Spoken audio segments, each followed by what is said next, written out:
But look, what did it take for us to get to the point of an apology? We had to threaten a lawsuit, Jesse. And by the way, we're still entertaining it. We're talking to some of the best lawyers out there that are experts in this. And as you know, these things can be very complicated. There's a lot of facts and circumstances around it.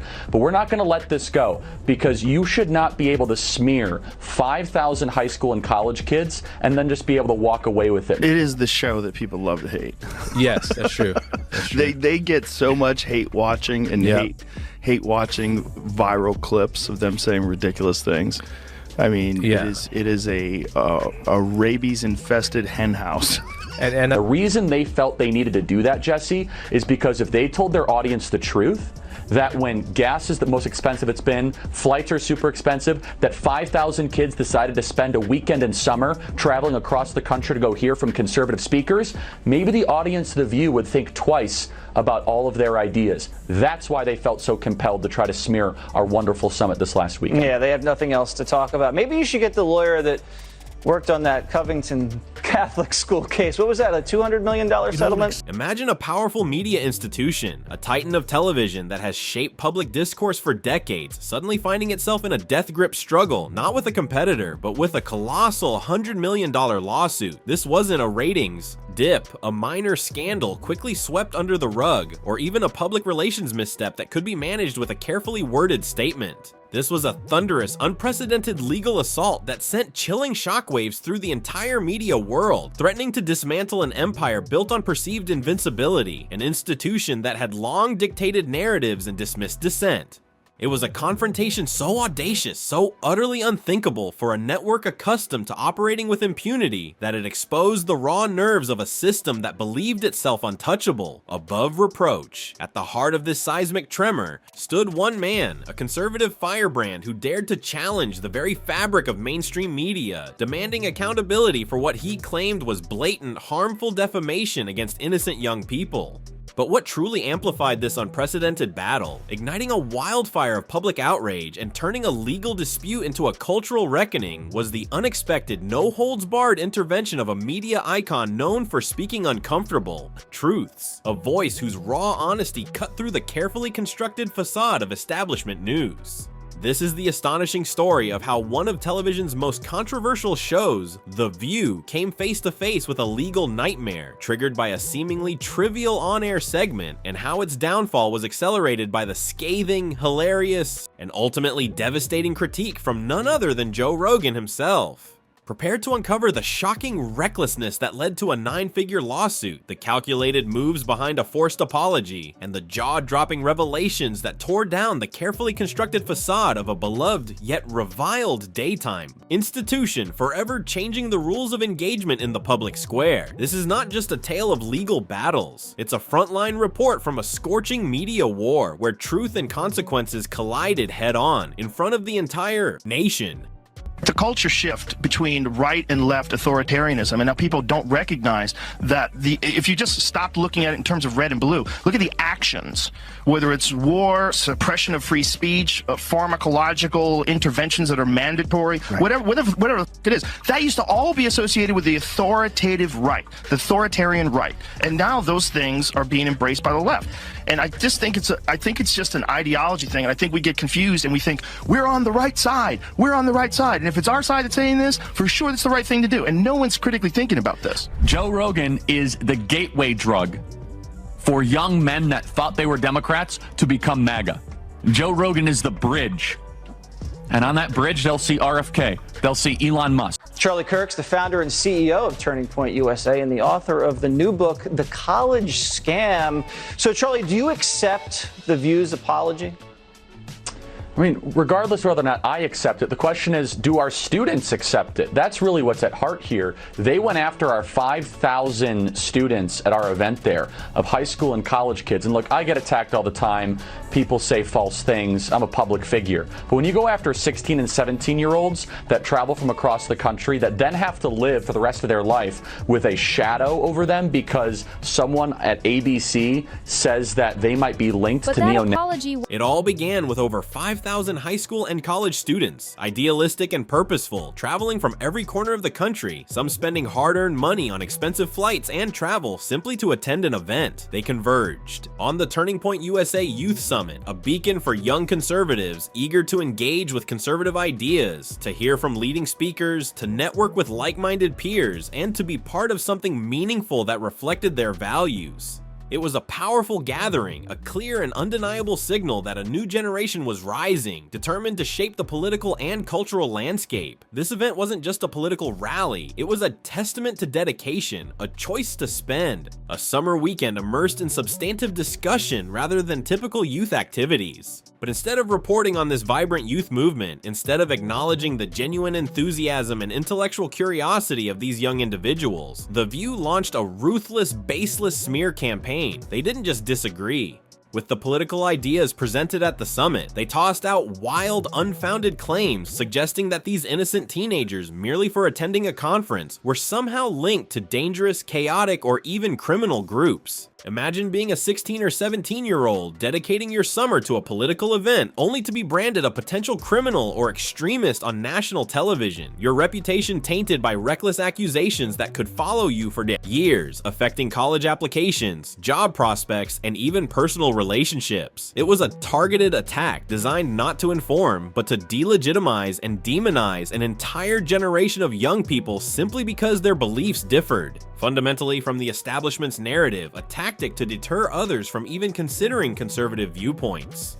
Her disgusting, gross elitism and her complete out-of-touch nature with respect to the rest of the world. Sunny Hostin goes on The View and decides now would be a great time to dump all over the so-called uneducated. What we did not have is white women who voted about 52%, right, for Donald Trump. Uneducated white women, is my understanding.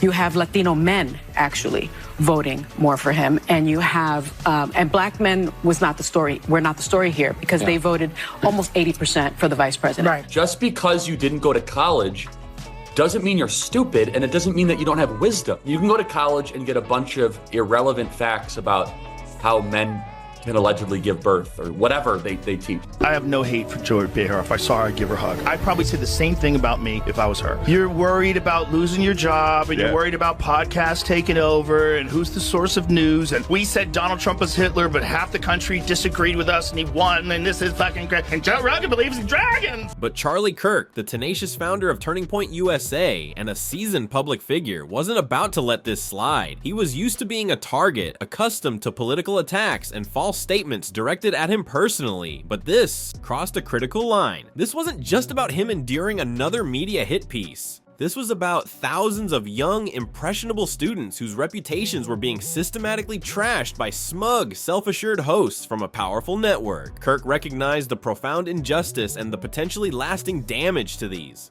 innocent kids. He drew a line in the sand, escalating his condemnation from public outrage to a direct, unequivocal legal threat. He wasn't playing games anymore. He dropped a thunderous $100 million lawsuit citing precedents like the massive settlement in the Covington Catholic school case, and the entire daytime TV empire, along with its parent network ABC, shook with palpable fear. The show, notorious for its combative style, its echo chamber debates, and its staunch ideological bubble, suddenly found itself in an unfamiliar and uncomfortable defensive posture. They were forced to issue an apology, but it wasn't born of genuine remorse or sincere reflection. As Kirk made crystal clear, this was an apology forged in plain, old-fashioned fear of severe legal repercussions, a transparent attempt to mitigate damages. When asked if he accepted their concession, Kirk brilliantly turned the spotlight back on the true victims, the young students whose reputations had been so carelessly trashed. "It's not about me," he declared with unwavering resolve. The question is, do our students accept it? With that single powerful question, the entire story shifted. It wasn't just about Charlie Kirk defending his organization. It was about seeking justice for an entire generation, about confronting a group of reckless, out-of-touch hosts who consistently prioritize going viral and spreading a narrative over telling the unvarnished truth, exposing their casual cruelty and lack of accountability. But with that show has this very specific ideological bubble in which they operate in, you know, and they always bring on a token conservative woman and they yell over her and silence her, and you know, they did that with Meghan McCain, and they did that with the What is that other blonde woman from Survivor? Do you remember her, Jamie? She was always yelling. I mean, it's a bizarre show. I think the way you before you start, I think the way you described it is brilliant, and the way we should all look at it. Of course, you're going to see race. The idea of being colorblind is ridiculous, but treat everybody. They're just human beings. Yeah, everybody's just individuals. That's a very strange show, but it's fun to watch. It's just fun to watch them. It's good entertainment. Yeah, undoubtedly. Well, they're just, it's interesting because I think Sunny is very intelligent, but she's ideologically captured. Right. That's what I think. The other ones, there's a couple of the other ones. Don't have to name any names. Who are just very dull-minded. But I think Sunny's not one of them. I think she's smart but captured. Sure, I think she came into it with an agenda.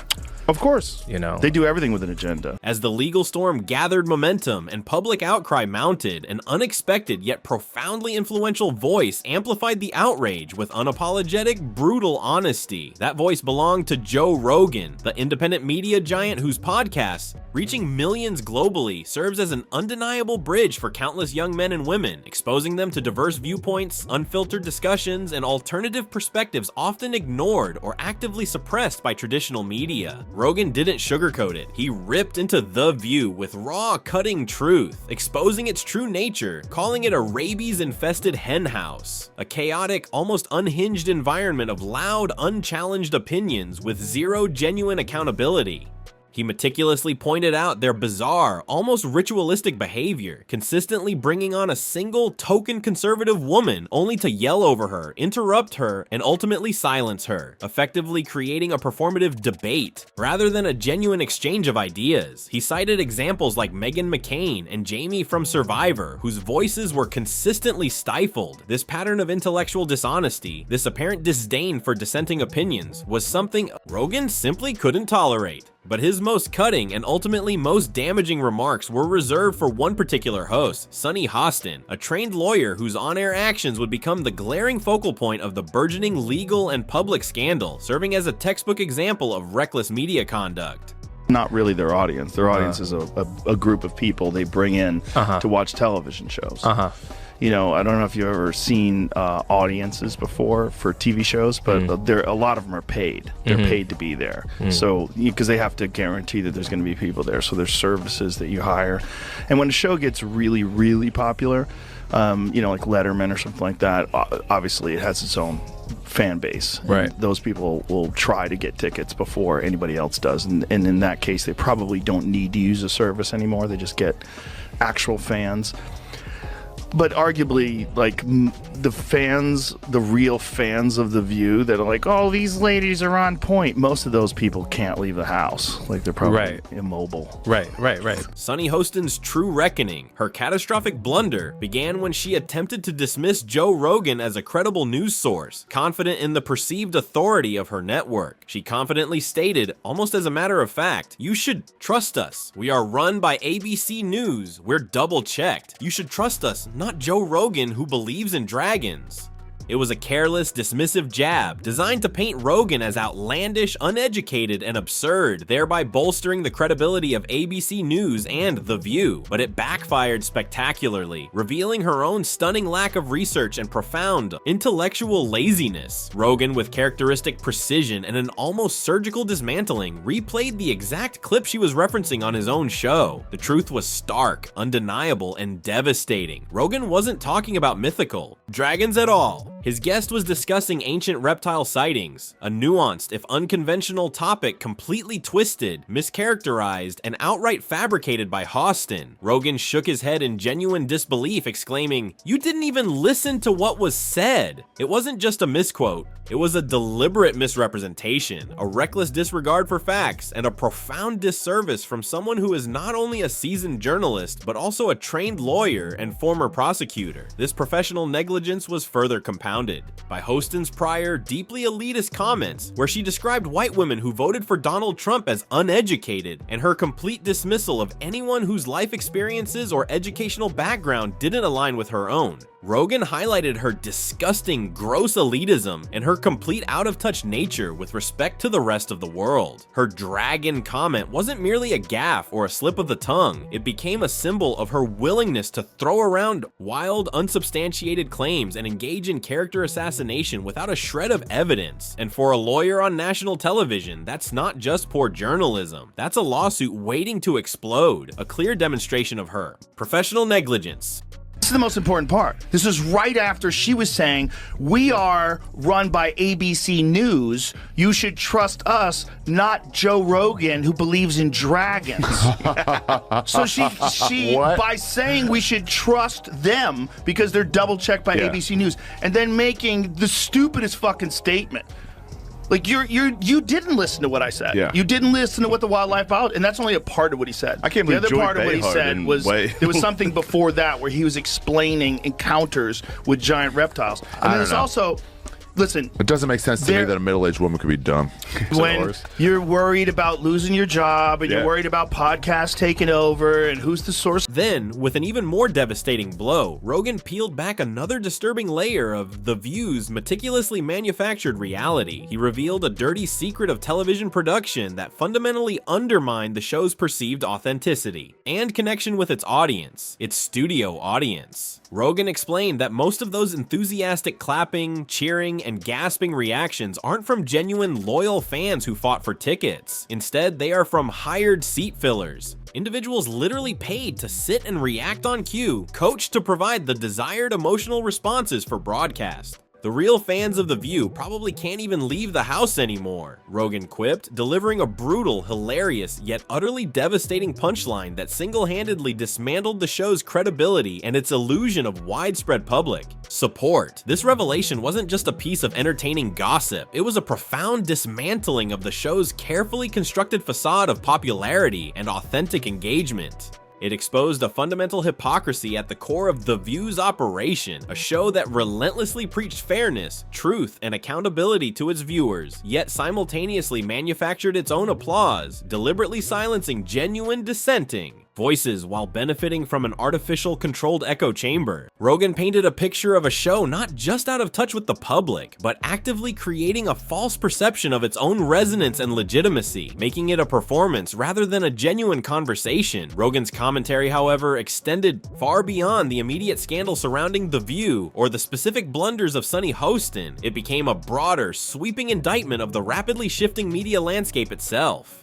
He pinpointed the ever-widening chasm between traditional old guard media, the legacy networks and established news outlets with their filters, teleprompters, and self-appointed gatekeepers, and the burgeoning new wave of independent voices like podcasts, social media personalities, and grassroots platforms that reach millions directly, unfiltered and often uncensored. He argued that the lawsuit against The View wasn't just a legal battle over defamation. It was a crucial, symbolic battle in this ongoing, high-stakes media war, representing a fundamental clash between two diametrically opposed approaches to information dissemination. It symbolized a system, the old guard, that for too long believed it could say whatever it wanted, smear anyone it pleased, and operate with absolute immunity, protected by its network's power and influence. Rogan articulated what millions of disillusioned viewers already thought and felt. The traditional media no longer controlled the narrative. This lawsuit became more than a mere legal document. It became a resounding message, a potent warning, shot fired directly at every TV host, every journalist, and every media executive who believes a camera or a network affiliation grants them the unchecked right to defame without proof or face any repercussions. It highlighted a glaring hypocrisy. The View preached truth, fairness, and protection of the vulnerable, yet brazenly targeted thousands of innocent students with baseless accusations, an unacceptable, outrageous line that had to be drawn, and a clear call for a new era of media accountability.